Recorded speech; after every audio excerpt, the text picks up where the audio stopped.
देशमुख कुटुंबियांचं नेमकं कुठल्या मागण्यांसाठी उपोषण सुरू आहे ते आपण पाहणार आहोत ग्राफिक्सच्या माध्यमातून।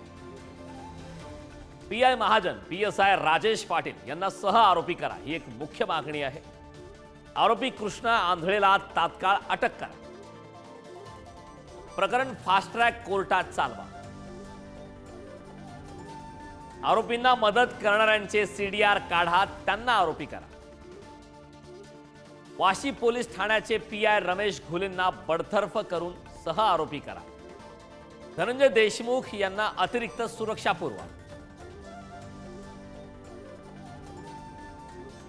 प्रमुख मागण्यांसाठी आता हे उपोषण सुरू आहे। अन्नत्याग आंदोलनाचा हा दुसरा दिवस आहे।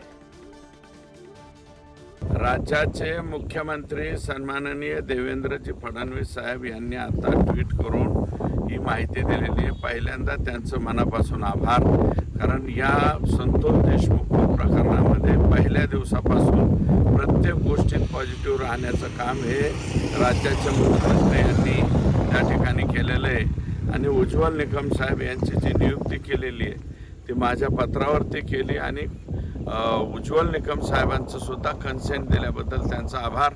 यामुळं या केसमधले जे आरोपी आहेत हे आता फासावर जाण्यासाठी 100% त्या ठिकाणी मदत होईल। हे दुर्दैव आहे की महाराष्ट्र सरकार पारदर्शकपणे काम का करत नाही। मी कालही त्या कुटुंबाशी बोलले, आजही मी सकाळी त्यांना व्हॉट्सॲप केला होता, त्यांचंही उत्तर आले मला।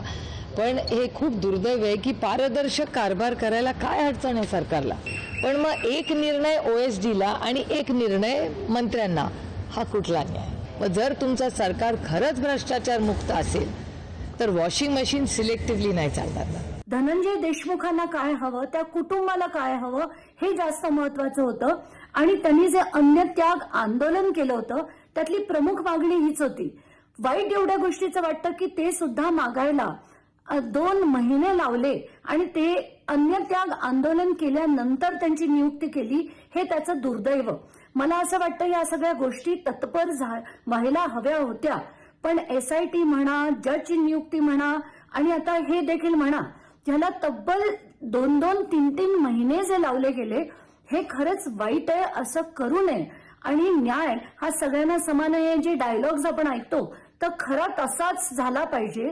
आता त्यांच्या बाकीच्या ज्या मागण्या आहेत की सगळे जे पोलीस होते जे त्यांच्या बरोबर काम करत होते त्या सगळ्यांना सह आरोपी करा, ही जी कंप्लेंट आहे याची देखील दखल घेतली गेली पाहिजे।